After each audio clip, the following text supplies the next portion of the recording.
Welcome to the official YouTube channel of EITserve.com company. We fulfill your IT needs.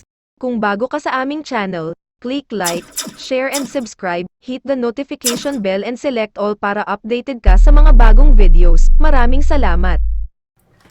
Welcome to EITserve. Today, pag-usapan natin how to download and create Windows 11 installation media from Microsoft Downloads. Here, you can find three options for installing or creating Windows 11 media. First, the Windows 11 Installation Assistant. This is the best option for installing Windows 11 on the device you're currently using, like Windows 10 PC. And also, if you click before you begin, you will find bunch of instructions here. Second is create Windows 11 installation media. This is perfect if you want to reinstall or perform a clean install on your PC. Same goes here, you will find instructions.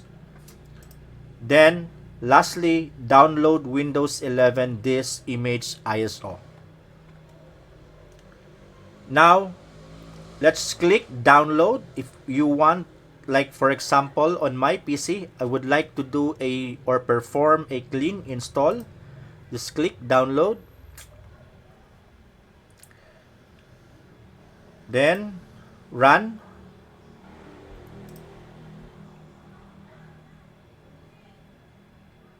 Here you will find this message, getting a few things ready.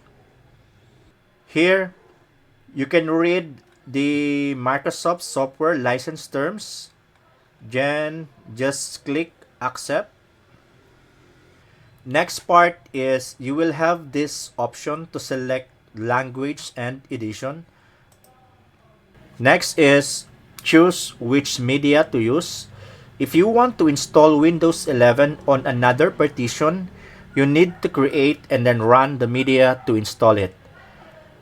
For USB flash drive, you need at least 8 GB.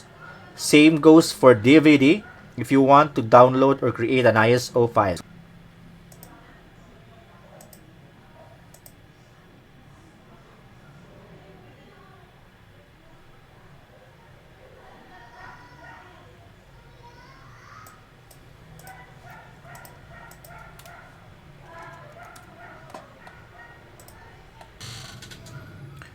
Now, it's time to burn ISO file into a DVD.